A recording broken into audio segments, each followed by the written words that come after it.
ಹಾಂ, ಪ್ರಾರಂಭಿಸ್ಲಾ?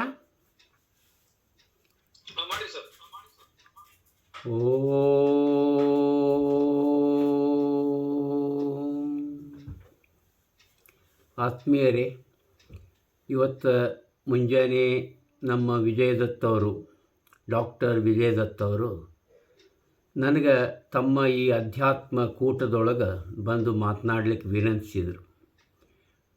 ಭಾಳ dynamic person ವಿಜಯದತ್ತ ಅವರು. ವಿಜಯದತ್ತ ಅವರು ನಾನು ಇಲ್ಲ ಅನ್ನಲಿಕ್ಕಾಗಲಿಲ್ಲ, ಮಾಡ್ತೇನೆ ಅಂತ ಹೇಳಿದೆ. ಆವಾಗ ನನ್ನ ಭಾವ ಹೆಂಗೆ ಉತ್ಪನ್ನ ಆಯ್ತು ಅಂದರೆ ಅದಕ್ಕೊಂದು ಸಣ್ಣ ಕಥೆ ಹೇಳಿ ಪ್ರಾರಂಭ ಮಾಡ್ತೇನೆ. ಒಬ್ಬ ರಾಜ ಇದ್ದ. ರಾಜನ ಊರಿತ್ತು, ರಾಜ ಇದ್ದ. ಚೆಂದಾಗಿ ಮಳೆ ಬೆಳೆ ಎಲ್ಲ ಆಯ್ತು. ಆವಾಗ ಅವ ಅಂದ, ನಾವು ಇಂದ್ರಿಗೆ ಅದನ್ನು ಒಂದು ಉಪಕಾರ ಸ್ಮರಣೆ ಮಾಡಬೇಕಲ್ಲ ಅಂತಂದ. ಆ ರಾಜನ ಆಸ್ಥಾನದಾಗ ಒಬ್ಬ ಸಿದ್ಧಿ ಪುರುಷ ಇದ್ದ.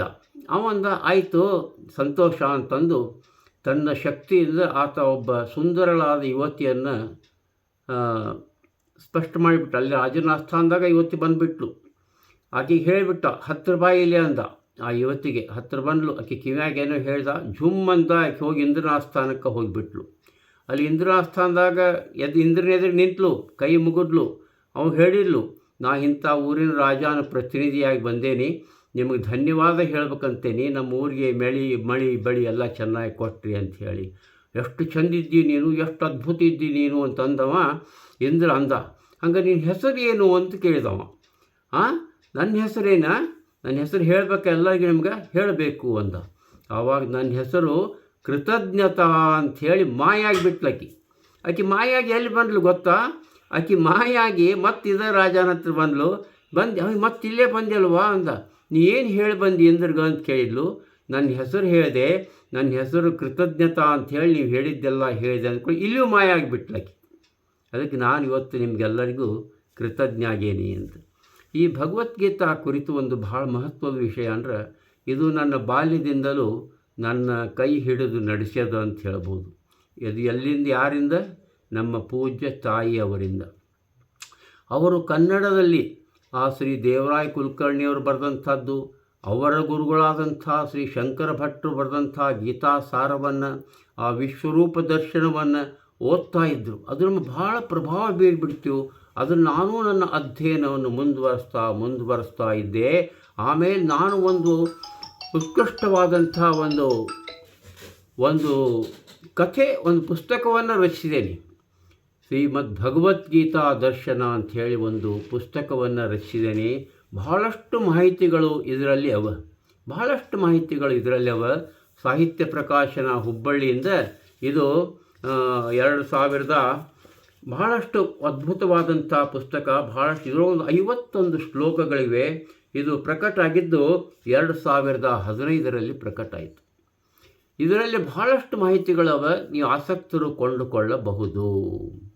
ಇವತ್ತು ನಾನು ವಿಶೇಷವಾದ ಮಾಹಿತಿ ಏನಪ್ಪ ಅಂತಂದ್ರೆ, ಕನ್ನಡ ಕಾವ್ಯ ಸಾಹಿತ್ಯದೊಳಗೆ ನೇರವಾದಂಥ ಕಾವ್ಯಾನುಗಳು ಯಾವುವು ಅಂತ ನಾನು ಹುಡುಕ್ತಾ ಇದ್ದೆ.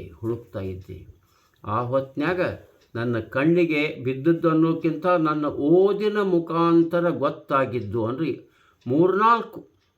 ಆದರೆ ಅವುಗಳಲ್ಲಿ ಅತ್ಯಂತ ಅದ್ಭುತವಾದಂಥ ಒಂದು ನೇರವಾದಂಥ ಕನ್ನಡ ಅನುವಾದ.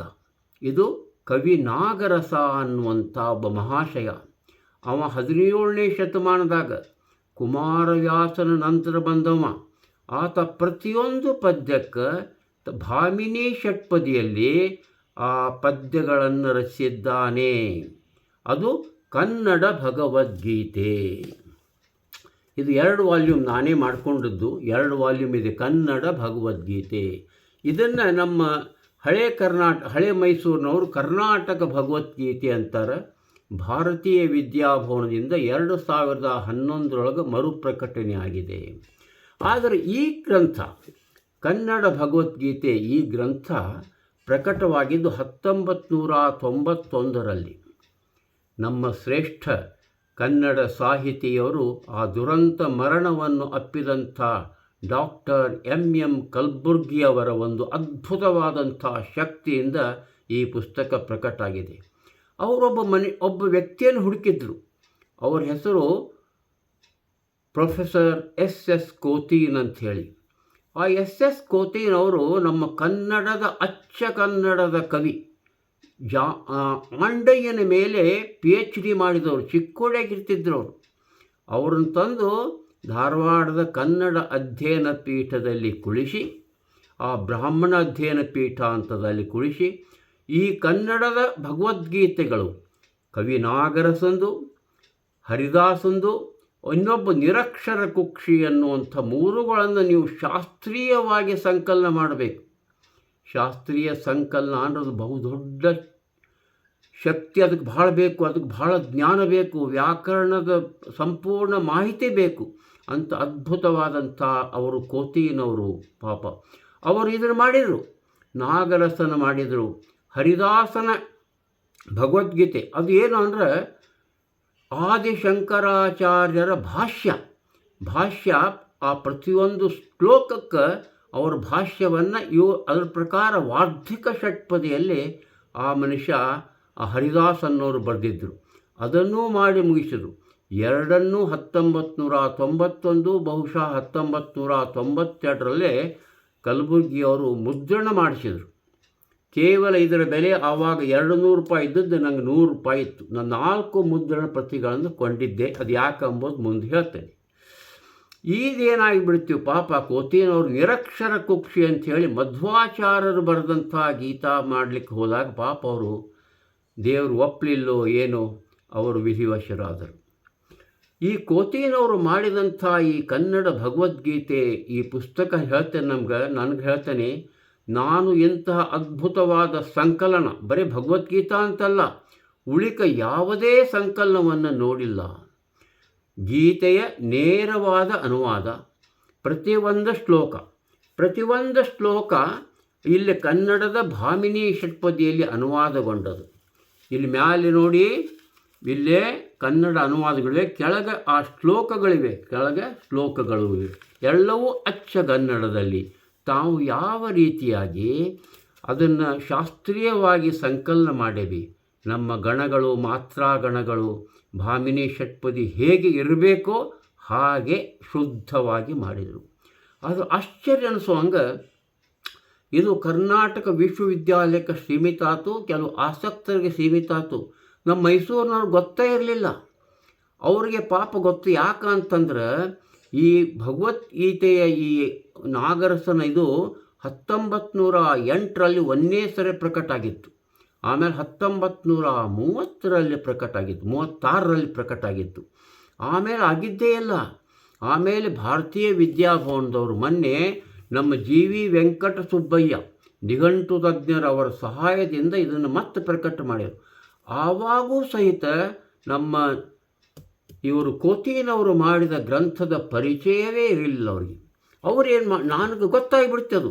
ನಾನು ಮತ್ತೂರು ಕೃಷ್ಣಮೂರ್ತಿಯವರಿಗೆ GV ವೆಂಕಟ ಸುಬ್ಬಯ್ಯ ಪತ್ರ ಬರೆದೆ. ಅಷ್ಟೇ ಅಲ್ಲದೆ ಈ ಪುಸ್ತಕಗಳ ಒಂದು ಪ್ರತಿಯನ್ನು ಪಡೆದೆ. 100 ರೂಪಾಯಿ ವಿಶ್ವವಿದ್ಯಾಲಯದ ಪ್ರಸಾರಾಂಗ ಇಲಾಖೆ ಕೊಡು ಅವರಿಬ್ಬರಿಗೆ ಕಳಿಸಿದ್ರು. ಭಾಳ ಸಂತೋಷಪಟ್ಟರು. GV ವೆಂಕಟ ಸುಬ್ಬಯ್ಯ ಅಂದ್ಕಂದ್ರೆ ಎಂಥ ಅದ್ಭುತ ಗ್ರಂಥ, ನಮಗೆ ತಿಳಿದೇ ಇರಲಿಲ್ಲ ಅಂತ ಅವ್ರು ನನ್ನ ಪತ್ರ ಬರೆದಾರೆ. ಅದರಂತೆ ಮತ್ತೂರು ಕೃಷ್ಣಮೂರ್ತಿ ಎಂಥ ಅದ್ಭುತ ಕಾರ್ಯ ಆಗ್ಯದ್ರಿ, ನಮ್ಗೆ ಗೊತ್ತಾಗಿಲ್ಲಲ್ಲ ಅಂತಂದರು. ನಾನು ಪತ್ರ ಬರೆದ ಒಂದು ವಾರದಲ್ಲಿ ಪಾಪ ಅವರು ಮೇಲೆ ಹೋದರು. ಇರಲಿ, ಅದೇನೇ ಇರಲಿ, ಈ ಅದ್ಭುತವಾದ ಕನ್ನಡ ಯಾಕೆ ಇಷ್ಟು ನಿಷ್ಕಾಳಜಿಯಾಗ್ಯದ?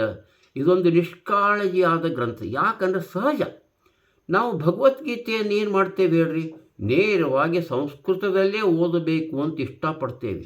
ಅದನ್ನು ನಮ್ಮ ಎಲ್ಲ ಸ್ವಾಮಿಗಳು, ಹಿರಿಯರು, ಮನೆಯಲ್ಲಿ ಇದರಲ್ಲೇ ಎಲ್ಲರೂ ಅದನ್ನೇ ಇಷ್ಟಪಡ್ತಾರೆ. ಕನ್ನಡದಲ್ಲಿ ಓದಲಿಕ್ಕೆ ಯಾರೂ ತಯಾರಿಲ್ಲ. ಸುಮಾರು 100 ಕನ್ನಡದ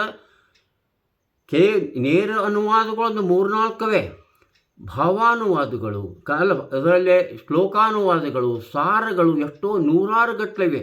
ಭಗವತ್ ಕನ್ನುಡಿ ಅಂಥೇಳಿ ಅಮೇರಿಕಾದಿದ್ದಂಥ ಒಬ್ಬ ವಿಶ್ವೇಶ್ವರ ದೀಕ್ಷಿತ್ ಅಂತ ಮಹಾನುಭಾವರು ಸುಂದರವಾದ ಸರಳ ಕನ್ನಡದಲ್ಲಿ ಎಲ್ಲ ಇಡೀ ಭಗವದ್ಗೀತೆಯನ್ನು ಅನುವಾದ ಮಾಡಿ ಇಟ್ಟಿದ್ದಾರೆ. ಸಣ್ಣ ಸಣ್ಣ ಪದಗಳಲ್ಲಿ ಭಾಳ ಅದ್ಭುತವಾದ ಗೀತೆ ಇದೆ.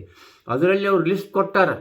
ಎಷ್ಟು ಮಂದಿ ನಮ್ಮಲ್ಲಿ ಕನ್ನಡದವರು ಅದನ್ನು ಭಗವದ್ಗೀತೆಯನ್ನು ಕನ್ನಡದಲ್ಲಿ ಮಾಡ್ಯಾರ ಅಂಥೇಳಿ ಅದೆಲ್ಲ ದೊಡ್ಡ ಮಾಹಿತಿ ಇದೆ. ಈ ಪುಸ್ತಕ ಒಂದು ನನ್ನ ಹತ್ರ ಉಳಿದಿದೆ. ನಮ್ಮ ಪೂಜ್ಯ ಕಲಬುರ್ಗಿಯವ್ರನ್ನ ನಾವು ನೆನೆಸ್ಬೇಕು. ಯಾಕಂತಂದ್ರೆ ಅವರ ಒಂದು ಅಪೇಕ್ಷೆ ನೋಡ್ರಿ, ಆ ಮನುಷ್ಯ ಅವರೇನು ಲಿಂಗಾಯತರು ನೋಡಿದ್ರೆ ಅವರು ಆ ಭಗವದ್ಗೀತೆಯ ಮೇಲೆ ಅವರ ಪ್ರೇಮ ಎಷ್ಟಿತ್ತು ಎಂಬುದು ಇವತ್ತು ಗೊತ್ತಾಗ್ತದೆ. ನಾವು ಅವರಿಗೆ ಒಂದು ಅದ್ಭುತವಾದಂಥ ಒಂದು ಕೃತಜ್ಞತೆಯನ್ನು ಅರ್ಪಿಸಬೇಕು ಅಂಥೇಳಿ.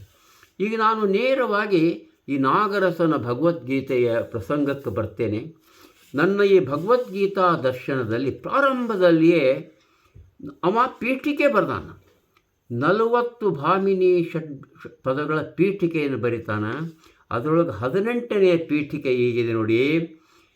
ಶ್ರೀಯಹುದು ಜಯಬಹುದು ಲಕ್ಷ್ಮೀ ಪ್ರಿಯ ನೊಲವಿನ ಭಕ್ತಿಯಹುದಧ್ಯಾಯವಂದನು ಪಠಿಸಿದರೆ ಹರಿಪದವನೈದುವರು. ಬಾಯಿಗೊಂದೇ ಶ್ಲೋಕ ಬರಲು ನಿರಾಯಾಸದಿ ಸಂಸಾರವೆಂಬ ಗುಣಾಯತದ ಪಾಶಗಳಿಂ ಬಿಡುಗಡೆಯನೈದುವರು. ಎಷ್ಟೊಂದು ಅದ್ಭುತವಾದ ಇದು ಪೀಠಿಕೆ ಶ್ಲೋಕದೊಳಗದೆ, ಇದು ಪೀಠಿಕೆಯ ಶ್ಲೋಕದೊಳಗೆ ಇರುವಂಥ ಇದು ಪದ್ಯ. ಇನ್ನು ಪ್ರಾರಂಭದಲ್ಲಿ ನಡುವ ಆ ಪೀಠಿಕೆಯ ಶ್ಲೋಕದೊಳಗೆ ಒಂದು ನಾನು ಕನ್ನಡದಲ್ಲಿ ಯಾಕೆ ಮಾಡಿದೆ ಇದನ್ನು ಅಂಥೇಳಿ ಎಷ್ಟೊಂದು ಅದ್ಭುತವಾಗಿ ಹೇಳಿದಾನೆ. ಪಾದದೊಳು ಅಂದರೆ ಭಾಮಿನಿ ಷಟ್ಪದಿಯ ಒಂದು ಅದು ಹೆಂಗಿರ್ತದೆ ಅಂತ ತಿಳಿಸ್ತಾನೆ. ಪಾದದೊಳು 14 ಮಾತ್ರೆಯೊಳಾದುದೀ ಭಾಮಿನಿಯ ಷಟ್ಪದಿ ಪಾದದೆರಡನೆಯ ಕರವೆ ಪದದ ಪ್ರಾಸವೆನಿಸುವುದು. ಈ ಧರೆಯೊಳಿ ಗೀತೆಯರ್ಥವ ನೈದೆ ಪದಕೊಂದೊಂದು ಗ್ರಂಥದ ಸಾಧಕರು ತಿಳಿವಂತೆ ಕನ್ನಡದಿಂದ ರಚಿಸಿದೆನು. ಅದ್ಭುತ ಅದ್ಭುತ. ಹೀಗಾಗಿ ಒಂದು ಅದ್ಭುತವಾದಂಥ ಈ ಇದನ್ನು ಯಾಕಂದ್ರೆ ಅದು ನಾವು ಹೇಳಿದ್ನಲ್ಲ ಆಗಲೇ ನಮ್ಮ ಸಂಸ್ಕೃತನ ಸೇರ್ತದೆ. ನಾವು ಸಂಸ್ಕೃತದಿಂದನೇ ನಾವು ಗೀತೆಯನ್ನು ಅರ್ಥ ಮಾಡ್ಕೋಬೇಕಂತ ಹೇಳ್ತೇವೆ. ಇದನ್ನು ವಾಚನ ಮಾಡಿ ಅರ್ಥೈಸಿ ಹೇಳಿದರೆ ಎಷ್ಟು ಅದ್ಭುತವಾಗಿ ನಮಗೆ, ಯಾಕಂದರೆ ಕನ್ನಡ ನಮ್ಮ ಮಾತೃಭಾಷೆ. ಇದನ್ನು ಮಾಡೋರು ಎಲ್ಲಿಗ ನಾನು ಎಷ್ಟೋ ಮಂದಿಗೆ ಹೇಳಿದೆ. ಗುರುವಿನಹಳ್ಳಿ ವಿಶ್ವನಾಥರಾಯರು ಈ ಕುಮಾರವ್ಯಾಸನ ಭಾರತವನ್ನು ಅದ್ಭುತವಾಗಿ ಹೇಳ್ತಾರೆ. ಅವ್ರಿಗೆ ಈ ಪುಸ್ತಕ ಕೊಟ್ಟು ಹೇಳಿದೆ, ಯಾವಾಗಾರ ಇದನ್ನು ಹೇಳ್ರಪ್ಪ ಅಂಥೇಳಿ. ಅವ್ರು ಒಪ್ಪಿದ್ರು. ಅವ್ರು ಮಾಡ್ಯಾರೋ ಬಿಟ್ಟಾರೋ ನನಗೆ ಗೊತ್ತಿಲ್ಲ. ಈ ನೋಡ್ರಿ ಏನು ಮಾಡಿದಾನ ಇವ ಕವಿ ನಾಗರಸ 17ನೇ ಶತಮಾನದವ. ಆಮೇಲೆ ಓಲೆಗಿರಿಯಲ್ಲಿ ಬರೆದಿಟ್ಟಿದ್ದ. ಅದನ್ನು ಮೊನ್ನೆ ಈ 19ನೇ ಶತಮಾನದಾಗ ಕಷ್ಟಪಟ್ಟು ಸಂಗ್ರಹಿಸಿ ತಿದ್ದಿ ತೀಡಿ ಮತ್ತದು ನಮ್ಮ ಕೋತಿನವರು ತಿದ್ದಿ ತೀಡಿ ಎಲ್ಲ ಮಾಡಿಟ್ಟಾರೆ. ನಿಮ್ಗೆ ಆಶ್ಚರ್ಯ ಅನಿಸೋ ಹಂಗೆ ಕೆಲವು ಪದ್ಯಗಳನ್ನು ನಾನು ವಾಚಿಸ್ಮೇಸ್ತೇನೆ. ಅದು ಭಗವದ್ಗೀತೆಯಲ್ಲೇ ಒಂದು ಅತ್ಯದ್ಭುತವಾದ ಶ್ಲೋಕ. ಇದು ಯಾರು ಹೇಳ್ಯಾರ ಗೊತ್ತಾ ನಿಮ್ಗೆ? ಒಮ್ಮೆ ಶ್ರೀ ರಮಣ ಮಹರ್ಷಿಗಳ ಹತ್ರ ಒಬ್ಬ ಅಮೇರಿಕನ್ ಬರ್ತಾನೆ, ಶಿಷ್ಯ. ಆತನಿಗೆ ಭಗವದ್ಗೀತೆ ಭಾಳ ಪ್ರಿಯವಾದ ಗ್ರಂಥ. ಆತ ಬಂದು ಅಲ್ಲಿ ಕೂಡ್ತಾನೆ. ಮಹರ್ಷಿಜಿ, ದಯವಿಟ್ಟು ನನಗೆ ಭಗವದ್ಗೀತೆಯಲ್ಲಿಯ ಒಂದು ಅದ್ಭುತ ಒಂದೇ ಒಂದು ಶ್ಲೋಕವನ್ನು ಹೇಳಬೇಕು ನೀವು. ಒಂದೇ ಒಂದು ಶ್ಲೋಕವನ್ನು. ಎಲ್ಲ ಹಂಗಿಲ್ಲಪ್ಪ, ಎಲ್ಲ ಶ್ಲೋಕನೂ ಚಲೋ ಅವ, ಹಂಗೆ ಒಂದೇ ಒಂದು ಶ್ಲೋಕವನ್ನು ಹೇಳಲಿಕ್ಕೆ ಬರ್ತದೆ ಅಂತ ಹೇಳ್ತಾನೆ. ಇಲ್ಲ, ನೀವು ಒಂದೇ ಒಂದು ಸ್ಲೋಕವನ್ನು ನನಗೆ ಹೇಳಲಿಕ್ಕೇ ಬೇಕು, ನನಗೆ ಭಾಳ ಸಂತೋಷ ಅನ್ನಿಸ್ತದೆ. ಇಲ್ಲಪ್ಪ, ಅದಲ್ಲದು ಎಲ್ಲ ಶ್ಲೋಕಗಳು ಭಾಳ ಅದ್ಭುತವಾಗಿವೆ ಅಂತ ಎಷ್ಟು ಹೇಳಿದ್ರು ಕೇಳೋಂಗಿಲ್ಲ. ಅದಕ್ಕೆ ಅವ ಕೈ ಮುಗಿದು ಕೂತ್ಬಿಡ್ತಾನಂತೆ. ಆವಾಗ ಶ್ರೀ ರಮಣ ಮಹರ್ಷಿಗಳು ಒಂದು ಶ್ಲೋಕವನ್ನು 10ನೇ ಅಧ್ಯಾಯದ 20ನೇ ಶ್ಲೋಕ. ಏನದ ಶ್ಲೋಕ? ಆ ಶ್ಲೋಕ ಅಹಮಾತ್ಮ ಗುಡಾಕೇಶ ಸರ್ವಭೂತಾಶಯಸ್ಥಿತಃ ಅಹಮಾದಿಶ್ಚ ಮಧ್ಯಂ ಚ ಭೂತಾನಾಮಂತ ಏವ ಚ ಅಂತ ಹೇಳಿ ಕಳಿಸ್ತಾರೆ. ಅವನು ಎಂಥ ಅದ್ಭುತವಾದ ಶ್ಲೋಕವಲ್ಲೇ ಸರ್ ಇದು. ಭಗವದ್ಗೀತೆಯಲ್ಲೇ ನಮ್ಮ ನಾಗರಸ ಹೇಗೆ ಕನ್ನಡದಲ್ಲಿ ಅನುವಾದ ಮಾಡಿದ ನೋಡಿ. ಎಲೆ ಧನಂಜಯ ಸಕಲ ಭೂತಂಗಳ ಹೃದಯದೊಳಗಿರ್ಪ ಜೀವನು ನೆಲೆಗೆ ನಾನೇ ಸಕಲ ಭೂತಂಗಳಿಗೆ ಪರಿಕಿಸಲು ಸಲೆ ಮೊದಲು ನಡು ಕಡೆಗಳಾನಿ ನೆಲೆಯಬಲ್ಲವನಾವನೈ ಕುರಕುಲ ತಿಲಕ ಕೇಳೆಂದನ ಮುರವೈರಿ ಕರುಣದಲ್ಲಿ. ಎಷ್ಟೊಂದು ಅದ್ಭುತವಾದಂಥ ಅನುವಾದ. ಇವನ್ನ ಸ್ವಲ್ಪ ನಮ್ಮ ಕನ್ನಡದ ಕೆಲವು ಪ್ರೊಫೆಸರ್ಗಳು, ಕೆಲವರು ಶಿಕ್ಷಕರು, ಇವುಗಳನ್ನು ಭಗವದ್ಗೀತಾ ಪ್ರಿಯರು ಸ್ವಲ್ಪ ಅಧ್ಯಯನ ಮಾಡಿ ಕೆಲವು ಹೇಳ್ಕೊತ ಹೋದ ನಾಗರಸನ್ನು ನಾವು ನೆನೆಸ್ದಂಗೆ ಆಗ್ತದೆ. ಆ ಮಹಾಪುರುಷ ಎಷ್ಟೊಂದು ಅದ್ಭುತವಾಗಿ ಆವಾಗಿನ ಕಾಲಕ್ಕೆ ತಾಳೆಗೆರೆಯಲ್ಲಿ ಬರೆದಿಟ್ಟಾನೆ ಸರ್. ತಾಳೆಗೆರೆಯಲ್ಲಿ ಬರೆದಿಟ್ಟಂಥ ನಾಗರಸನ ಆ ಭಗವದ್ಗೀತೆ, ಅದನ್ನು ನಾವು ಇವತ್ತು ಓದಿ ಸಂತೋಷ ಪಡಬೇಕು ಅಂತ ಹೇಳ್ತೇನೆ. ನಿಮಗೆ ಮುಖ್ಯವಾಗಿ ನಮ್ಮ ಕೋತಿಯನವರು ಎಷ್ಟು ಅದ್ಭುತವಾಗಿ ಗ್ರಂಥ ರಚ್ಯಾರಂದ್ರೆ, ಶಬ್ದಾರ್ಥ ಅನುಬಂಧಗಳೆಷ್ಟವ, ಅವು ಕಠಿಣ ಶಬ್ದಗಳ ಅರ್ಥ, ಆಮೇಲೆ ಅಕಾರಾದಿ ಅರ್ಥ, ಆಮೇಲೆ ಎಲ್ಲ ಬರೆದು ಇದೊಂದು ಆದರ್ಶ ಪುಸ್ತಕವನ್ನು ಮಾಡಿಬಿಟ್ಟಾರೆ. ನನಗೆ ಭಾಳ ಆಶ್ಚರ್ಯ ಅನ್ನಿಸ್ತು. ನಾನು ಅದ್ರ ಬಗ್ಗೆ ಕೋತಿನವ್ರ ಬಗ್ಗೆ ಒಂದು ಆರ್ಟಿಕಲ್ ಬರೆದೆ. ಅದು ಯಾರ ಸಹಾಯದಿಂದ? ಶ್ರೀಯುತ ಕಲಬುರ್ಗಿಯವರ ಸಹಾಯದಿಂದ. ಅವ್ರಿಗೆ ಫೋನ್ ಮಾಡ್ತಾಯಿದ್ದೆ, ಸರ್ ನನಗೆ ಮಾಹಿತಿ ಕೊಡಿ ಅಂತ. ಅವ್ರು ಕೊಟ್ಟರು ಪಾಪ. ಅಷ್ಟೇ ಅಲ್ಲದೆ ಅವರ ಪತ್ನಿಯವರಿಗೆ ಅಲ್ಲಿ ಇವರು ತೀರ್ಕೊಂಡಿದ್ದ ಕಾರಣ ವಿಶ್ವವಿದ್ಯಾಲಯದೊಳಗೆ SDC ಪೋಸ್ಟ್ ಕೊಡಿಸಿಟ್ರು ಅವರಿಗೆ. ಅಷ್ಟೊಂದು ಕರುಣಾಳು ನಮ್ಮ ಕಲಬುರ್ಗಿಯವರು. ಅವರು ನನಗೇನು ಹೇಳಿದ್ರು, ಒಂದು ಫೋಟೋ ಕೊಟ್ಟರು, ನನ್ನ ಆರ್ಟಿಕಲ್ ನೋಡಿ ಅದನ್ನು ಕರೆಕ್ಷನ್ ಮಾಡಿ ಕೊಟ್ಟರು. ಕಸ್ತೂರಿಯಲ್ಲಿ ಬಂತದು, ಬಹುಶಃ ನನಗೆ ನೆನಪಿಲ್ಲ ಯಾವಾಗ ಬಂತು ಅಂಥೇಳಿ. ಕಸ್ತೂರಿಯಲ್ಲಿ ಪ್ರಕಟ ಆಯಿತು. ಅದು ಆರಾಧಕ ಶ್ರೀ SS ಕೋತೀನ್ ಅಂಥೇಳಿ. ಈಗ ಆಶ್ಚರ್ಯ ಅಂದರೆ, ಆ ಕೋತೀನವರು ಕೊನೆಗೆ ಒಂದು ಪ್ಯಾರಾ ಬರೆದಾರೆ, ಓದ್ತೇನೆ ದಯವಿಟ್ಟು ಕೇಳಿ. ಒಟ್ಟಿನಲ್ಲಿ ಮೂಲ ಕೃತಿಯನ್ನು ಸಾಧ್ಯವಾದಷ್ಟು ಅರ್ಥೈಸಿಕೊಂಡಿರುವುದು, ಅನುವಾದಕನ ಮಿತಿಯಲ್ಲಿ ಔಚಿತ್ಯ ಮೀರಿದ ಸ್ವಾತಂತ್ರ್ಯವನ್ನು ವಹಿಸಿರುವುದು, ಒಂದೊಂದು ಶ್ಲೋಕವನ್ನು ಒಂದೊಂದು ಪದ್ಯದಲ್ಲಿಯೇ ಭಾಷಾಂತರಿಸಿ ಕೊಟ್ಟಿರುವುದು, ಮೂಲಕ್ಕೆ ಅತ್ಯಂತ ನಿಷ್ಠರಾಗಿರುವುದು, ಎರಡೂ ಭಾಷೆಯ ಜಾಯಮಾನವನ್ನು ಅರ್ಥ ಮಾಡಿಕೊಂಡಿರುವುದು, ಪಾರಿಭಾಷಿಕ ಶಬ್ದಗಳ ಮತ್ತು ಸಂವಾದಿ ಶಬ್ದಗಳ ಉಚಿತ ಪ್ರಯೋಗ, ಸಾಮಾನ್ಯರನ್ನು ದೃಷ್ಟಿಯಲ್ಲಿರಿಸಿಕೊಂಡು ಮೂಲವನ್ನು ಅರ್ಥೈಸಿಕೊಡುವುದು, ಇವೇ ಮೊದಲಾದ ಮಹತ್ವದ ಕಾರಣಗಳಿಂದಾಗಿ ನಾಗರಸನ ಕನ್ನಡ ಭಗವದ್ಗೀತೆ ತನ್ನ ಉಪಯುಕ್ತತೆಯನ್ನು, ಅನುವಾದದ ದೃಷ್ಟಿಯಿಂದ ತನ್ನ ಮೌಲಿಕತೆಯನ್ನು ಹೆಚ್ಚಿಸಿಕೊಂಡಿರುವುದಲ್ಲದೆ ಕನ್ನಡ ಸಾಹಿತ್ಯ ಚರಿತ್ರೆಯಲ್ಲಿ ಉತ್ತಮ ಅನುವಾದದ ಒಳ್ಳೆಯ ಮಾದರಿಯ ಪ್ರಾಚೀನ ಕೃತಿಯಾಗಿದೆ. ಎಂಥ ಅದ್ಭುತವಾದಂಥ ಲೇಖನ ಅಲ್ವಾ ಸರ್? ಅಷ್ಟು ಅದ್ಭುತವಾದ ಲೇಖನ. ನಾನು ಒಂದು 2-3 ಅವರ ಪದ್ಯಗಳನ್ನು ಹೇಳ್ತೇನೆ. ಆ ಸಂಸ್ಕೃತ ಶ್ಲೋಕದ ಒಂದು ಪಠಣ, ನಂತರ ಆ ಒಂದು ನಾಗರಸನ ಅನುವಾದವನ್ನು ಹೇಳ್ತೇನೆ. ಕರ್ಮಣ್ಯೇವಾಧಿಕಾರಸ್ತೆ ಮಾ ಫಲೇಷು ಕದಾಚನ ಮಾ ಕರ್ಮಫಲಹೇತುರ್ಭೂರ್ಮಾ ತೇ ಸಂಗೋತ್ಸವ ಕರ್ಮಣಿ. ಭಾಮಿನಿ ಷಟ್ಪದಿಯಲ್ಲಿ ನಾಗರಸ ಎಷ್ಟೊಂದು ಅದ್ಭುತವಾಗಿ ಮಾಡಿದ ನೋಡಿ. ಕರ್ಮದಲ್ಲಿ ಅಧಿಕಾರಿಣಿ ಸತ್ಕರ್ಮವನ್ನು ಮಾಡುವುದು, ಬಳಿಕ ಕರ್ಮ ನಿರ್ಮಿತದಿಂದ ಹೆಚ್ಚು ತಲಿಯ ಫಲಗಳನ್ನು ನೆಮ್ಮದಿರು, ಜನ್ಮನು ಕೊಡುವೆ ಈ ಕರ್ಮ ಕಾರಣನಾಗದಿರು, ಸತ್ಕರ್ಮದಲ್ಲಿ ಸನ್ಯಾಸವನ್ನು ಮಾಡದಿರು ನೀನೆಂದ. ಅದ್ಭುತವಾದ ಅನುವಾದ, ಅದ್ಭುತವಾದ ಅರ್ಥವಿನ್ಯಾಸ.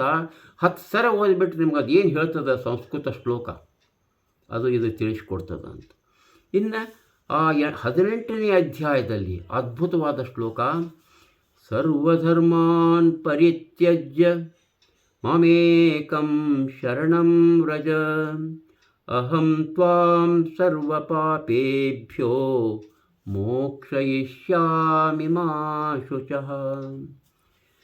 ಬಿಡು ಸಕಲ ಧರ್ಮಗಳನ್ನು ನೀ ತಡೆಯದನೊಬ್ಬನನ್ನೇ, ಮೆರೆ ಹೋಗು ಬಿಡಿಸುವೆನು ನಾನಖಿಳ ಪಾತಕದಿಂದ ನಿನ್ನವನು. ಅಡಿಗಡಿಗೆ ದುಃಖವನ್ನು ಮಾಡದಿರೊಡೆಯ ನಾನಿರಲಂಜಬೇಡೆಂದೊಡಂಬಡಿಸಿದನು ಕೃಷ್ಣರಾಯನು ಸುರಪನಂದನನ. ಇನ್ನು ಆ ಒಂದು 78ನೇ ಶ್ಲೋಕ ಯಾವುದು? ಗೀತೆಯ ಕೊನೆಯ ಶ್ಲೋಕ. ಯತ್ರ ಯೋಗೇಶ್ವರಃ ಕೃಷ್ಣೋ ಯತ್ರ ಪಾರ್ಥೋ ಧನುರ್ಧರಃ ತತ್ರ ಶ್ರೀರ್ವಿಜಯೋರ್ಭೂತಿಃ ಧ್ರುವಾ ನೀತಿರ್ಮತಿರ್ಮಮ. ನಮ್ಮ ನಾಗರಸನ ಅನುವಾದ ನೋಡ್ರಿ, ಕನ್ನಡ ಅನುವಾದ. ಎಲ್ಲಿಯೋ ಗಂಗಳಿಗೊಡೆಯನಃ ಸಲ್ಲಲಿತ ಶ್ರೀಕೃಷ್ಣನಿಹ ಮತ್ತಲ್ಲಿ ಧನುವನು ಧರಿಸಿಕೊಂಡರ್ಜುನನು ನೆಲಸಿಹನು. ಅಲ್ಲಿಹಳು ಶ್ರೀಲಕ್ಷ್ಮಿ ಜಯಸಿರಿ ಎಲ್ಲಿ ಪರಮೈಶ್ವರ್ಯ ನೀತಿಗಳಲ್ಲಿ ನೆಲಸಿಹವೆನ್ನ ಮತ ಧೃತರಾಷ್ಟ್ರ ಕೇಳೆಂದ. ಸಂಜಯ್ ಹೇಳಿದ್ದಿದು. ಈ ರೀತಿ ಅದ್ಭುತವಾದಂಥ ಇದು. ಆಮೇಲೆ ಬಹುಶಃ ಈ ಕರ್ನಾಟಕ ಭಗವದ್ಗೀತೆ ಇದು ಸಿಗಲಿಕ್ಕಿಲ್ಲ. ಎಲ್ಲ ಪ್ರತಿಗಳು ತೀರು ಹೋಗ್ಯಾವ. ಕನ್ನಡದ ಭಗವದ್ಗೀತೆ ತೀರು ಹೋಗ್ಯಾವ. ಖರೇಂದ್ರ ಮರುಮುದ್ರಣವಾಗಬೇಕು, ಯಾವಾಗಲೂ ಲಭ್ಯವಾಗಬೇಕು ಅನ್ನೋದು ನನ್ನ ಅಪೇಕ್ಷೆ. ಆದರೆ ಏನು ಮಾಡೋದು, ಯಾರು ಮಾಡಬೇಕು ಗೊತ್ತಿಲ್ಲ. ಆದರೆ ಇದು ಕನ್ನಡ ಭಗವದ್ಗೀತೆ ಭಾರತೀಯ ವಿದ್ಯಾಭವನದ ಬುಕ್ ಸ್ಟಾಲ್ನಲ್ಲಿ ಸಿಗಬಹುದು. 2011 ಪ್ರಕಟಣೆ. ಸ್ವಲ್ಪ ಅದಕ್ಕೆ ಇದಕ್ಕೆ ಸ್ವಲ್ಪ ವ್ಯತ್ಯಾಸಗಳು ಇವೆ. ಇದೇನು ಮಹಾಲ ಎಲ್ಲ ಅರ್ಥ ಮಾತ್ರ ಚೊಕ್ಕವಾಗಿ ಅದೇ ಅರ್ಥ ಆಗ್ತದೆ ಅಂತ ಹೇಳ್ತೇನೆ. ಅದನ್ನೇ ಒಂದು ಅದ್ಭುತವಾದಂಥ ಈ ಮಾಡ್ಯಾರ ನಮ್ಮ ಮತ್ತೂರು ಕೃಷ್ಣಮೂರ್ತಿಯವರು, ಜಿ ವೆಂಕಟ ಸುಬ್ಬಯ್ಯನವರು. ಮತ್ತೊಮ್ಮೆ ಪುನರ್ಜನ್ಮವನ್ನು ಕೊಟ್ಟಾರ ನಾಗರಸಗೆ ಈ ಭಾಗದಲ್ಲಿ ಅಂತ ಹೇಳುತ್ತಾ, ಇದೊಂದು ಅದ್ಭುತವಾದಂಥ ಕನ್ನಡದ ಒಂದು ಭಗವದ್ಗೀತೆ. ಎಷ್ಟು ನಾವು ಇದನ್ನು ಅರ್ಥೈಸಿ ಹೇಳಿದರೆ ಎಷ್ಟೊಂದು ಅದ್ಭುತವಾಗಿ ಅರ್ಥ ಆಗ್ತದೆ. ನಾವು ಸಂಸ್ಕೃತ ಎಷ್ಟೋ ಮಂದಿಗೆ ಬರೀ ಶ್ಲೋಕ ಬಾಯ್ಪಾಟ್ ಮಾಡ್ತೀವಿ, ಆದರೆ ಅರ್ಥ ಆಗೋದಿಲ್ಲ. ಈಗ ಯಾರೋ ತಮ್ಮ ಹಿರಿಯರೊಬ್ಬರು ಅದನ್ನು ಅರ್ಥೈಸಿ ವಿಸ್ತರಿಸಿ ಹೇಳ್ತಾ ಇದ್ದಾರಂತೇಳಿ ಭಾಳ ಸಂತೋಷ ಪಡ್ತೀರಿ. ನಮಗೆ ಭಾಳ ಸಂತೋಷ ಅನ್ನಿಸ್ತದೆ. ಆದರೆ ಇದೇ ಕನ್ನಡ ಭಗವದ್ಗೀತೆಯನ್ನು, ನಾಗರಸನ ಭಗವದ್ಗೀತೆಯನ್ನು, ಇನ್ನೊಂದಿಬ್ಬರು ಮಾಡ್ಯಾರ ಹರಿದಾಸನ ಭಗವದ್ಗೀತೆಯನ್ನು ಯಾರು ಓದಿ ಅರ್ಥೈಸಿ ಹೇಳುವಂಥವ್ರು ನಮ್ಮ ಕನ್ನಡ ಭಾಷೆಯೂ ಬೆಳೆಯುತ್ತೆ. ನಾವು ಕನ್ನಡ ಭಾಷೆಯನ್ನು ಕಳ್ಕೊಳ್ತಾ ಇದ್ದೇವೆ ಅಂತ ಅನ್ನಿಸ್ತಾ ಇದೆಯಲ್ಲ ಒಮ್ಮೊಮ್ಮೆ. ಅದು ಆಗಬಾರದು. ಇಂತಹ ಅಪೂರ್ವ ಗ್ರಂಥಗಳ ಸ್ಮರಣೆಯೂ ಆಗಬೇಕು. ನೀವೆಲ್ಲ ಆಸಕ್ತರು ಭಗವದ್ಗೀತೆಯಲ್ಲಿ. ಭಗವದ್ಗೀತೆ ಕನ್ನುಡಿಯ ವಿಶ್ವೇಶ್ವರ ದೀಕ್ಷಿತರದು, ಅಮೇರಿಕಾದಲ್ಲಿದ್ದಾರವರು. ಅದು ಭಾಳ ಅದ್ಭುತವಿದೆ, ಅತ್ಯಂತ ಸರಳವಾಗಿ ಸಾರಾಂಶ ತಿಳಿಸ್ತದೆ. ಅದು ಭಾಳ ತಮಗೆ ಕೇಳಿ ಭಗವದ್ಗೀತೆ ಕನ್ನುಡಿ ನುಡಿ ಆದರೂ ಅದು ಸಿಗುತ್ತದೆ. ಬಹುಶಃ ಇನ್ನೂ ಅವೈಲೇಬಲ್. ಅಂಥ ಅದ್ಭುತವಾದ ಕನ್ನಡದ ಗೀತೆ ಭಗವದ್ಗೀತೆಗಳನ್ನು ದಯವಿಟ್ಟು ಓದಬೇಕು. ಕನ್ನಡ ಭಾಷೆಯನ್ನು ತಾವೆಲ್ಲರೂ ಬೆಳೆಸಬೇಕು ಅಂಥೇಳಿ ಒಂದು ಅಪರೂಪದ ಕನ್ನಡದ ಕಳಕಳಿಯಿಂದ ನಾನು ಮಾತನಾಡ್ತಾ ಇದ್ದೇನೆ. ಎಲ್ಲರಿಗೂ ನಮಸ್ಕಾರ. ಕೇಳಿದ್ದಕ್ಕೆ ನಮಸ್ಕಾರ. ಮತ್ತೇನಾದರೂ ಇದ್ದರೆ ಕೇಳ್ಬೋದು. ತಾವೆಲ್ಲರೂ ಏನು ಬೇಕಾದ ಕೇಳ್ಬೋದು.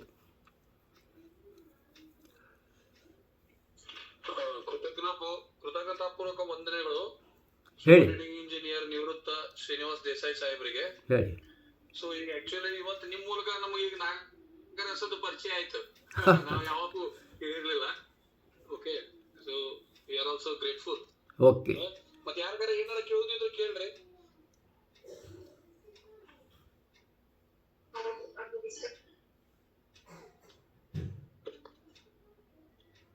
ಶೀಲಾ, ಪದ್ಮಾ, ಇದೆ ನಮಗೂ ಖರೇದ ಈಗ ನಾಗರಸದಿಗೆ ಫಸ್ಟ್ ಟೈಮ್ ಗೊತ್ತಾಗಿದೆ. ಇವತ್ತ ಗೊತ್ತಮ್ಮ ನಾಗೇಶ್ ಶಾಸ್ತ್ರಿ ಬಗ್ಗೆ ಹೇಳ್ತಾ ಇದ್ರಲ್ಲ ನೀವು, ಅದು ಅವ್ರದ್ದು ಬರ್ಲಿಲ್ಲ ಪಾಯಿಂಟ್. ಹೇಳಿ, ಏನು ಬೇಕಾಗಿತ್ತು ಹೇಳಿ, ಕೇಳಿ. ಅವ್ರೇನ್ ಮಾಡಿದಾರೆ ಅಂತ ಏನೋ ಹೇಳಿದ್ರು. ಮುರುಘಾ ಮಠದ ಹೇಳ್ತಾ ಇದ್ರು ಮುಂಜಾನೆ. ಅದು ಮುಂದಿನ ವಾರ ಹೇಳ್ತೇನೆ. ಅಲ್ಲ ಸಾರಿ, ಅದು ಮುಂದಿನ ವಾರ ಹೇಳ್ತೇನೆ. ನಾಗೇಶ ಶಾಸ್ತ್ರಿಗಳು ಅವರು ನೇರವಾದ ಅನುವಾದ ಮಾಡಿದ್ದಾರೆ. ಕಂದ ಪದ್ಯಗಳಲ್ಲಿ ಅದ್ಭುತವಾಗಿವೆ ಅವು. ಅದನ್ನು ಮುಂದಿನ ವಾರ ಇಟ್ಕೋತೇನೆ. ದಯವಿಟ್ಟು ನನಗೆ 2 ದಿವಸ ಕೊಟ್ಟಿರಲ್ಲ ತಾವು, ಅದನ್ನು ಮುಂದಿನ ವಾರ ಹೇಳ್ತೇನೆ. ಹಾಂ, ಇದು ನೀವು ಸ್ವಲ್ಪ ಇದು ಈ ಬಾಮಿನಿ 4 ಸಾಲಿಂದ ಪದ ಬರ್ತೈತೆ. ಬಾಮಿನಿ ಷಟ್ಪದಿ ಒಳಗೆ 4 ಅಲ್ಲ 6 ಸಾಲು. 6 ಆರಲ್ಲ 6. ಹಾ ಅದ್ರದ್ದು ಒಂದ್ ಸ್ವಲ್ಪ ನಮಗ ಇದು ಸಿಕ್ತಂದ್ರ PDF ಕಳ್ಸಿದ್ರಂದ್ರ ಅದನ್ನ ನಾವು ಸ್ಕ್ರೀನ್ ಮೇಲೆ ತಂದ್ರೆ ಅವ್ರು ಓದ್ತಾರ. ನೀವು ಕನ್ನಡದಾಗ ಏನ್ ಹೇಳ್ತೀರಲ್ಲ PDF ಅಂದ್ರೆ ಏನು ನಮ್ಗೆ ಅದು ರಿಟರ್ನ್ ಬೇಕಾ ನಿಮ್ಗೆ? ಅದು ಎದುರುಗಡೆ ಕಣ್ ಮುಂದೆ ನೀವು ಹೇಳೋ ಮುಂದೆ ಅದು ಈಗ ಈಗ ಈ ಸಂಸ್ಕೃತ ಒಂದ್ ಸ್ವಲ್ಪ ತಿಳಿಯೋದಿಲ್ಲ. ಕನ್ನಡದಾಗ ಬಂತಂದ್ರೆ ಬಹಳ ನಮ್ಗೆ 90% ಅಂಡರ್ಸ್ಟ್ಯಾಂಡ್. ಅಲ್ಲ, ಅದು ಫೋಟೋ ಕಳಿಸ್ಬೋದು ನಾನು ನಿಮ್ಗೆ. ಅದ ಫೋಟೋ ಕಳಿಸಿದ್ರೆ ಆಯ್ತು ನಾವು ಆಯ್ತು, ಜೂಮ್ ಮಾಡಿ ನೋಡ್ಬೋದು. ನಿಮಗೆ ಫೋಟೋ ಕಳಿಸ್ತೀನಿ. ಭಾಮಿನಿ ಷಟ್ಪದಿಯ ಬರೆದಂಥ ನಾ ಏನು ಕವನ ಓದಿದ್ನಲ್ಲ, ಈಗೇನ 3-4 ಶ್ಲೋಕನ ನಾವು ಕರೆಕ್ಟಾಗಿ ಅರ್ಥ ಮಾಡ್ಕೊಂಡ್ರೆ ಎಷ್ಟೋ ಒಂದ್ ಸ್ವಲ್ಪ ಮುಂದೆ ಹೋದಂಗ ಆಯ್ತು. ಅದೇ ಭಾಳ ಮಂದಿ ಯಾಕ್ರಿ, 100ಕ್ಕೆ 98 ಮಂದಿಗೆ ಗೊತ್ತಿಲ್ಲ ನಾಗರಸ ಯಾರು ಅಂತ. ಇವನ್ 99 ಮಂದಿ ಅಂದ್ರೂ ಅಡ್ಡಿ ಇಲ್ಲ. ಈಗ ನಾವು ಕೆ ಬೋರ್ಡ್ದವ್ರು ಬಹಳ ಮಂದಿ ಈಗ ND ಪಾಟೀಲ್ ಸರ್ ಸಂಬಂಧ ಗದುಗಿನ ನಾರಾಯಣಪ್ಪ ಕೇಳಿದ್ವಿ ನಾವು, ಕುಮಾರವ್ಯಾಸ ಅವ್ರ ನಂತರ ಏನಾದ್ರು ನಮ್ಗೆ ಹೇಳಿದ್ರು ನಾವು ಕೇಳ್ತಿದ್ವಿ. ಅವ್ರು ಹೇಳಿಲ್ಲ ಪಾಪ. ಅಲ್ಲ, ಅವ್ರಿಗೂ ಗೊತ್ತಿಲ್ಲ ರೀ, ಭಾಳ ಮಂದಿಗೆ ಗೊತ್ತಿಲ್ಲ, ಹಂಗಾಗೈತ್ರಿ. ಹೌದ್ರಿ ಸರ್. ಭಾಳ ಮಂದಿಗೆ ಗೊತ್ತಿಲ್ಲ. ಕೊಟ್ಟಿನ್ ಅಂತ SS ಕೊಟ್ಟಿನ್ ಅವ್ರ ಹೆಸರು ತಗೊಂಡ್ರಲ್ಲ, ಕೋತೀನ್. ಹಾಂ, ಇವರು ಕಲ್ಯಾಣ ನಗರದೊಳಗೆ ಮನಿ ಐತೆ ಅವ್ರದ್ದು. ಅವ್ರದ್ದು ಮನೆ ಎಲ್ಲಿದೆ ಗೊತ್ತಿಲ್ಲ, ಇರಬೇಕು. ಯಾಕಂದ್ರೆ ಅಲ್ಲ, ಇಲ್ಲ, ಇರಬೇಕು. ಯಾಕಂದ್ರೆ ಕಲಬುರ್ಗಿಯವರ ಶಿಷ್ಯರು ಅವರು. ಇರ್ಬೋದು. ಯಾಕಂದ್ರೆ ಅವ್ರ ಮಗಳು ರಜನಿ ಅಂತ, ರಜನಿ ಕೊಟ್ಟಿನ್ ಇರಬೇಕು. ಎನ್ ಜಿ ಮಾದೇವಪ್ಪ ಅವ್ರ ಸೊಸೆ ಅವಳು. ಇರಬೇಕು. ಯಾಕಂತ ನನಗೆ ಅವ್ರ ಕುಟುಂಬದ ಬಗ್ಗೆ ಗೊತ್ತಿಲ್ಲ. ನಾನು ಬರೆದೇ, ನನ್ನ ಆರ್ಟಿಕಲ್ ನನ್ನ ಹತ್ರ ಅದು ಕಳೆದು ಹೋಗಿದೆ. ಅದು ಕಸ್ತೂರಿಯಲ್ಲಿ ಅವ್ರ ಪೂರ್ಣ ಆರ್ಟಿಕಲ್, ಭಾಳ ಚಂದ ಆರ್ಟಿಕಲ್ ಬರೆದಿದ್ದೆ ನಾನು. ಆದರೆ ಅವರು ಹುಬ್ಬಳ್ಳಿ ಅವನು ಸಂಯುಕ್ತ ಕರ್ನಾಟಕ ಇದು ಕಸ್ತೂರಿಯವ್ರು ಏನಂದ್ರು, ಇಲ್ಲ ಅವ್ರಿಗೊಂದು ಫೋಟೋ ಕಳಿಸ್ರಿ, ಆಮೇಲೆ ಪ್ರಿಂಟ್ ಮಾಡ್ತೀವಿ ಅಂತ 3-4 ಆಮೇಲೆ ಫೋಟೋನು ದೊರಕಿಸ್ಕೊಟ್ಟೆ ನಾನು. ಅವ್ರ ಮಿಸಸ್ ಕಡಿದ ಕಲಬುರ್ಗಿಯವರ ತರಿಸ್ಕೊಟ್ರು ನನಗೆ. ಆಮೇಲೆ ಸರ್ ಈ ಪೂರ್ಣಿಮಾ ಕಲಬುರ್ಗಿ ಸರ್ ಮಗಳು ನಮ್ಮ ಕ್ಲಾಸ್ಮೇಟ್ ಅವಳು. ಹೌದಾ? ಇರ್ಬೋದು. ಅಲ್ಲ ನನಗೆ ನಾವು ಅವ್ರ ಮನೆಗೆ ಹೋಗಿದ್ವಿ. ಅವ್ರ ಮನೆ ಒಳಗೆ ಗ್ರಂಥಾಲಯ, ಲೈಬ್ರರಿ ಭಾಳ ಚಲೋ ಐತ್ರಿ. ಅಲ್ಲ, ನನಗೇನಾಯಿತು ಅಂದರೆ, ನಾನು ಕಲಬುರ್ಗಿಯವ್ರ ಜೋಡಿ ಸ್ಟೇಜ್ ಮೇಲೆ ಅಷ್ಟೇ ಕೂತಿದ್ದು 2-3 ಸರಿ. ನನ್ನ ಕೆಲವು ಗ್ರಂಥಗಳು ನಾನು ಪೂರ ಪುಸ್ತಕ, ಪೂರ ಲೈಬ್ರರಿ ಮನಿ ಫುಲ್ ಪುಸ್ತಕ ಅದಾವ. ಒಂದು 2-3 ಸರಿ ನನ್ನ ಅವ್ರದ್ದು ಪ್ರತಿಷ್ಠಾನ ನಡೆಸ್ಕೊಂಡು ಹೊಂಟಾರ. 2-3 ಸರಿ ನನ್ನ ಗ್ರಂಥಗಳ ಓದ್ಲಿಕ್ಕೂ ಸಿಗ್ತೈತಿ. ಹೌದು, 2-3 ಸರಿ ನನ್ನ ಗ್ರಂಥಗಳ ಬಿಡುಗಡೆಗಾಗಿ ಅವರು ನಾನು ಬಾಜುಕ ಕೂತಿದ್ವಿ. ಅವಾಗಷ್ಟೇ ಪರಿಚಯ. ಮುಂದೆ ನಾನು ಫೋನ್ಯಾಗ ಮಾತಾಡಿದ್ದು, ನಾವು ಅವ್ರ ಮನೆಗೆ ಹೋಗಿಲ್ಲ. ಇಲ್ಲಿ ಕಲ್ಯಾಣ ನಗರ 9ನೇ ಕ್ರಾಸ್ ಗೊತ್ತದ. ನನ್ನ ಕಲ್ಯಾಣ ನಗರದ ಭಾಳಷ್ಟು ಫ್ರೆಂಡ್ಸು ಇದ್ದಾರೆ, ಅವರೆಲ್ಲ ಗೊತ್ತದ ನನಗೆ. ನಮ್ಮ ಗಿರಡ್ಡಿ ಪರಿಚಯ ಅದ, ನಮ್ಮ KS ಮಠ್ ಪರಿಚಯ ಇತ್ತು, ಡಾಕ್ಟರ್ KS ಮಠ್ ಪರಿಚಯ ಇದ್ದರು. ಆಮೇಲೆ ನಮ್ಮ ಇವರು ಅವ್ರ ಹೆಗಡೆ ಅವರ ದೊಡ್ಡ ಕಾಂಟ್ರಾಕ್ಟರ್ ಇದ್ದಾರಲ್ಲ, ಅವ್ರ ಪರಿಚಯ ಇತ್ತು ನನಗೆ. ಪಾಪ ಇದ್ದಾರೆ ಅವ್ರು, MK Hegde. N G Madevappa ಅವರು ಅದಾರ ಸರ್, 83 years ಅದಾರ. ಹೌದು, MK ಹೆಗಡೆ ಅವ್ರ ಕಾಂಟ್ರಾಕ್ಟರ್, ಸಿವಿಲ್ ಕಾಂಟ್ರಾಕ್ಟರ್ ಇದ್ದಾರಲ್ಲ, ದೊಡ್ಡ ಕಾಂಟ್ರಾಕ್ಟರ್. ಅವ್ರ ಮನೆಗೆ ಹೋಗಿದ್ದೆ 1-2 ಸರಿ. ಅವ್ರು ನನ್ನ ಕ್ಲಾಸ್ಮೇಟ್ ಅವರು. ಮತ್ತೆ ಯಾರಿಗಾರ ಏನಾರ ಕೇಳೋದಿದ್ರು ಕೇಳ್ರಿ. ಇವತ್ತಿನ ಚರ್ಚೆ ಒಳಗೆ ಆಧ್ಯಾತ್ಮಿಕ ಭಾಳ ಚಲೋ ಹೇಳಿದ್ರಿ ಶ್ಲೋಕ ಎಲ್ಲ ಕನ್ನಡದೊಳಗ. ಧ್ವನಿನು ಭಾಳ ಚಲೋ ಅದ್ರಿ, ಚಲೋ ಅನಿಸ್ತದ್ರಿ. ಧನ್ಯವಾದ. ಕನ್ನಡದಾಗ ನಾನು ಸಂಸ್ಕೃತ ಅಷ್ಟ ನಮಗ್ ಕಲ್ತಿಲ್ಲ, ನಮಗ್ ಗೊತ್ತಾಗೋದಿಲ್ಲ.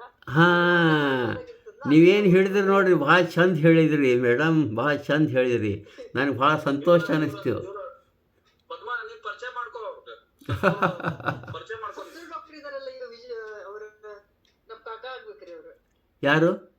ನಮ್ಮ ಮನೆಯವ್ರ ಕಾಕ ಸತ್ರು ಡಾಕ್ಟರ್ ಹುಬ್ಬಳ್ಳಿ ಒಳಗಿದ್ದಾರಲ್ಲ. ಹಾಂ. ಅವರು ಸ್ವಲ್ಪ ಪರಿಚಯ ನನಗೆ, ಸ್ವಲ್ಪ ಅಷ್ಟೇನು ಕ್ಲೋಸ್ ಇಲ್ಲ, ಬಟ್ ಸ್ವಲ್ಪ ಪರಿಚಯ. ನಾನು ಯಾಕಂದ್ರೆ ನಂದು ಸ್ವಲ್ಪ ಟ್ರೀಟ್ಮೆಂಟ್ ನಡೆದಿತ್ತು 2006 ಅವಾಗ ಅವರೇ ನನ್ನ ಫಿಸಿಷಿಯನ್ ಆಗಿದ್ದರು ಅಷ್ಟೇ.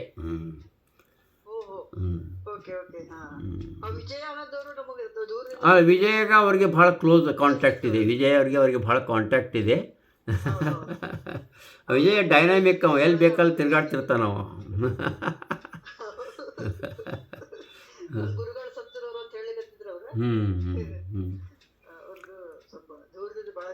ಹೌದು. ಸಂತೋಷ ಆಯ್ತು, ಧನ್ಯವಾದ. ಹೌದಾ? ಅಡ್ಡಿ ಇಲ್ಲ. ಸಂತೋಷ, ಏನೋ ಪರಮಾತ್ಮನ ಅನುಗ್ರಹ. ನಮ್ಮ ತಾಯಿ ತಂದೆ.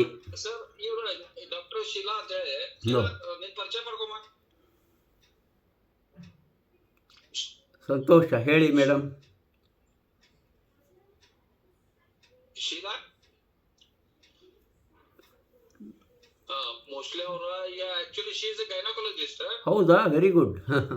ಡೈಲಿ ನಮಗ ಮಂಕುತಿಮ್ಮನ ಕಗ್ಗದ ಪರಿಚಯ ಮಾಡೋರು ಇವ್ರ. Very good. ಮಂಕುತಿಮ್ಮನ ಕಗ್ಗ, ಈಗ ಅಧ್ಯಾತ್ಮದೊಳಗ ಬಹಳ ಇಂಟ್ರೆಸ್ಟ್ ಬಂದ. ಕನ್ನಡದ ಭಗವದ್ಗೀತೆ. ನಾನು ಮಂಕುತಿಮ್ಮನ ಕಗ್ಗದ ಆರಾಧಕ. ನಾನು ಮಂಕುತಿಮ್ಮನ ಕಗ್ಗ ದರ್ಶನ ಅಂತ ಒಂದು ಪುಸ್ತಕ ಬರೆದೀನಿ. ಭಾಳ ಅಪರೂಪವಾದ ಪುಸ್ತಕ. ಅದು ಹುಬ್ಬಳ್ಳಿ ಸಾಹಿತ್ಯ ಪ್ರಕಾಶನದಾಗ ಸಿಗ್ತದೆ. ಅದನ್ನು ಡಾಕ್ಟರ್ ನಮ್ಮ ಚನ್ನವೀರ ಕಣಿವೆಯವರು ಭಾಳ ಪ್ರಶಂಸೆ ಮಾಡಿದರು ಆ ಪುಸ್ತಕದಿಂದ. ಆಮೇಲೆ ಅದರಂತೆ ನಮ್ಮ ರಾಮಸ್ವಾಮಿಯವರು, ಈಗ ಗೋಖಲೆ ಇನ್ಸ್ಟಿಟ್ಯೂಟ್ ಕಾರ್ಯದರ್ಶಿಯವರು ಭಾಳ ಪ್ರಶಂಸೆ ಮಾಡಿದರು. ಅದು ಸುಮಾರು 6 ಮುದ್ರಣಗಳನ್ನು ಕಂಡದ್ದು.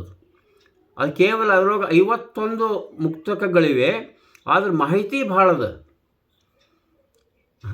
ಮಂಕು ನಮಗದ ಮಟೀರಿಯಲ್ ಸಿಗೋದು ಪ್ರಾಬ್ಲಮ್ ಇಲ್ಲ ಸರ್. ಎಲ್ಲ ಈ ಸಾಫ್ಟ್ ಕಾಪಿ ಗೂಗಲ್ ಒಳಗೆ ಸಿಕ್ಬಿಡ್ತೈತಿ.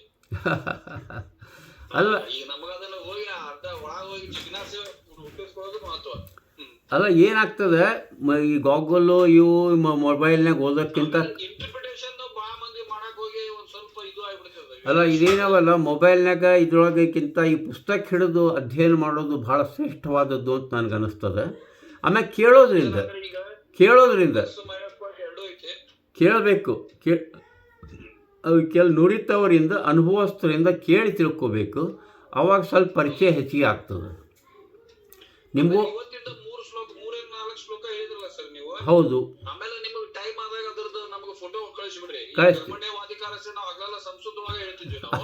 ಹೌದಾ? ಈಗ ಬಾಳ ಚಲೋ ಕನ್ನಡಕ್ಕೆ ಬಾಳ ಚಲೋ ಅನಿಸ್ತು. ಆಮ್ಯಾಗ ಸತ್ಕರ್ಮದಲ್ಲಿ ನೀ ಸನ್ಯಾಸ ಮಾಡದಿರು ಅನ್ನೋದು ವೆರಿ ಗುಡ್. ನಾಗರಸ ನೋಡ್ರಿ, 17ನೇ ಶತಮಾನದಾಗ ಬರ್ದಾನ ಅದನ್ನು ವರ್ಡ್. ಇವತ್ತಲ್ಲ, 17ನೇ ಶತಮಾನದಾಗ ಬರೆದಿಟ್ಟ. ನೀವು ಒಳ್ಳೆ ಕೆಲಸ ಮಾಡ್ಕೋತಾನೆ ಇರಬೇಕು.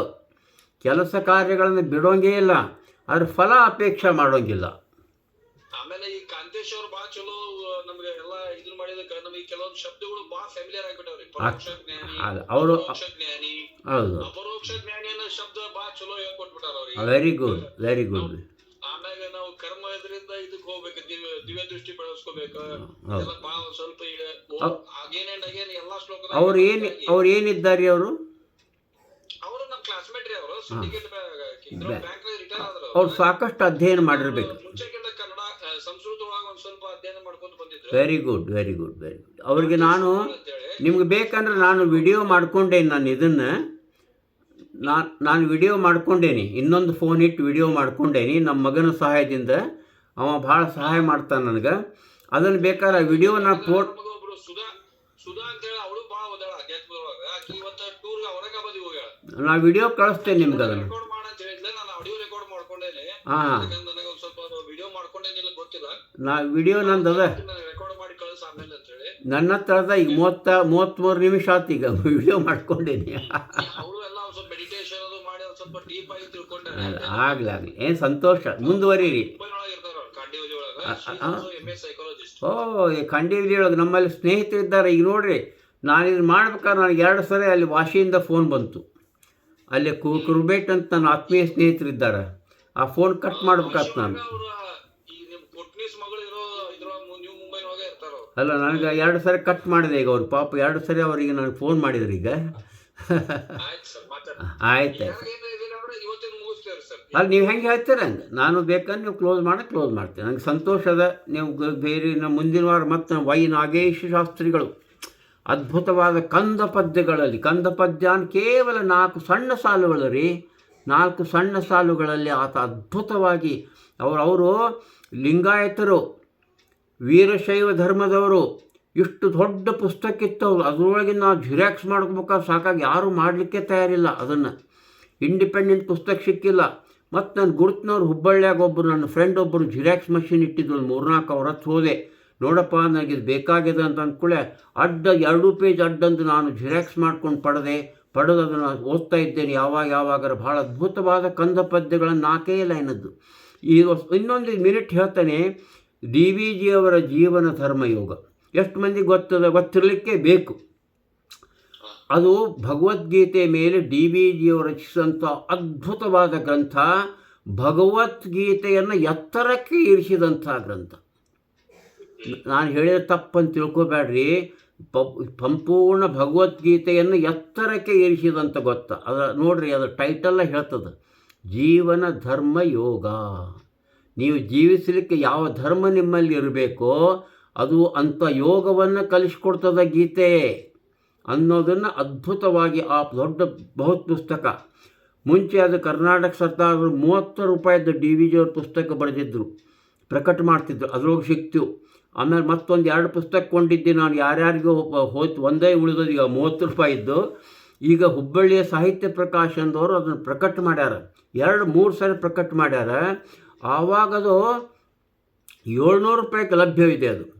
ಅದನ್ನು ಓದಿ ಅರ್ಥ ಮಾಡ್ಕೋಬೇಕು. ಭಗವದ್ಗೀತೆಯ ಅರ್ಥ ನಿಮಗೆ ಒಂದು ಏನಾದರೂ ಸಂಪೂರ್ಣವಾಗಿ ಜೀವನಕ್ಕೆ ಅನುಕೂಲವಾಗುವಂತೆ ಲಭಿಸಬೇಕಾದರೆ ನಮ್ಮ ಋಷಿ, ಕವಿ, ಸಾಹಿತಿ DVG ಅವರ ಜೀವನ ಧರ್ಮದ ಯೋಗದ ಪುಸ್ತಕದ ಅಭ್ಯಾಸ ಬಹಳ ಮಹತ್ವದ ಅಂತ ಹೇಳ್ತಾ ನಾನು ನಮಸ್ಕಾರ, ಎಲ್ಲ ಆತ್ಮೀಯರಿಗೆ ನಮಸ್ಕಾರ ಮಾಡ್ತಾ ಇಂದಿನ ಒಂದು ಕಾರ್ಯಕ್ರಮಕ್ಕೆ ನನ್ನನ್ನು ಆಮಂತ್ರಿಸಿರಿ. ನನಗೆ ಸಂತೋಷ. ನಮಸ್ಕಾರ. ಧನ್ಯವಾದಗಳು ಸರ್, ಧನ್ಯವಾದ.